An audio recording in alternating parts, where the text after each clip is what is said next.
Hey, there's my buddy there.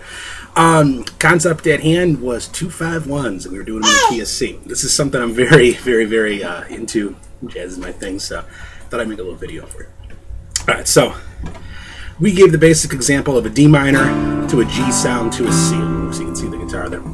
So let's just start to juice these up a little bit. I mean, we can just do minor 7th to start. Minor 7th to a G7 to a C major 7. So there I have D, F, C, another F. I've actually got the A is not in that chord. We do it like that too. And then there's the G7, G, F, B, and D. And then the C major 7, C, G, B, E.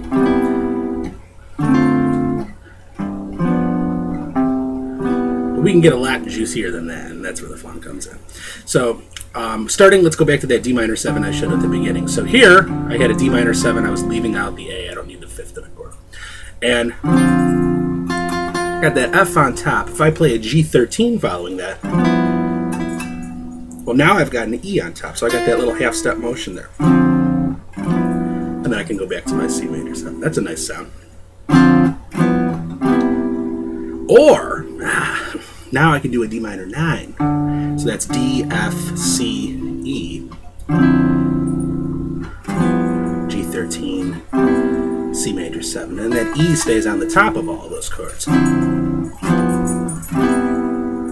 can also get that moving. We can have a great half-step motion. We can do an E to what's really like a D sharp or an E flat, and then down to D on the C chord. This is cool.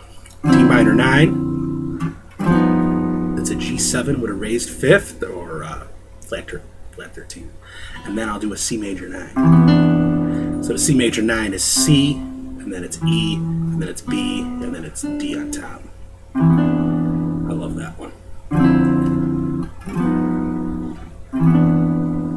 And what's really cool about this is you can start to pick up on some of those notes in a single note line. Watch. So on the D minor. And then to the G.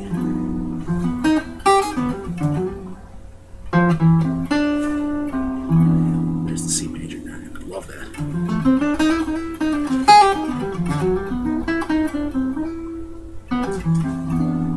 Now, of course, we're dealing in just one area of the neck here, okay? Let's do a little substitution before we move. All right, so now, tritone sub. Somebody locked the door, but we'll stick here. Tritone sub. So I'm going to take the dominant chord, the 7th chord, the G, and I'm going to build a chord based off the flat 5th of that chord. Huh, you say? Okay, so I got the G. What's the flat 5? It's that D flat, right? There's your classic tritone sound. It's built right into the chord, too, in another bigger spot, but we can talk about that later. Anyway, it's that D flat. So I'm going to use a D flat dominant chord. And now I got my movement on the bottom. So I can play from the D minor 7 or D minor 9. There's that D7, D flat 7 sharp 9. That's D flat, and then F, and then we have the B, and then we have the E on top. And then I'll go to the C major 7. That one kept the common tone on top. Let's see what else can I do with that. So that's from D minor 7, F on top, E on top with the D7, D flat 7 sharp 9. That's a mouthful, huh? And then D on top with the C major 9. You can also, too, I like to put, sometimes you can put the flat 9 in the bass on like a 13th type chord.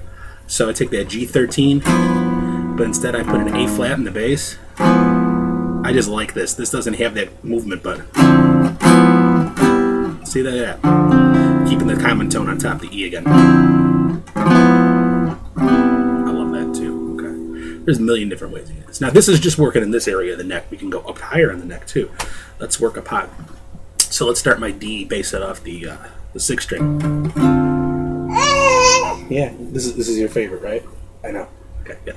So yeah, okay. So D minor 7 here. So that's we got D, C, F, and A on top. Okay, and then I'm gonna play a G7 flat 9. That's gonna give me G, B, and then F, and then on top I'm gonna put the flat 9, the A flat. And then I'll end that with a C There's a C major 7. That's a fine chord. I like the C6-9 there. That's a nice chord. So that's going to be C, A, there's the 6, and then D, there's the 9, and then a G on top.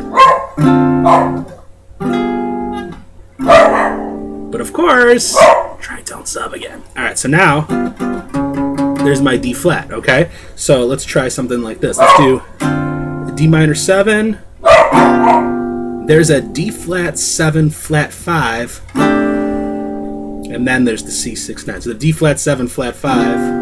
It's got the D flat, it's got the C, it's got the F. And then here, I've got the G on top. And I'll keep it on top for the C chord.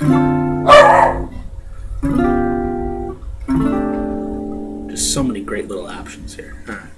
I'm probably blathering on way more than you want to hear, but hopefully some of this stuff can give you some ideas as to some hip chords you can throw into your lines, because the 2-5-1 is probably the most common thing you're ever going to see in a jazz progression, so you got to keep it interesting, because otherwise you're going to get bored with it really fast. So, have a good night. Take care.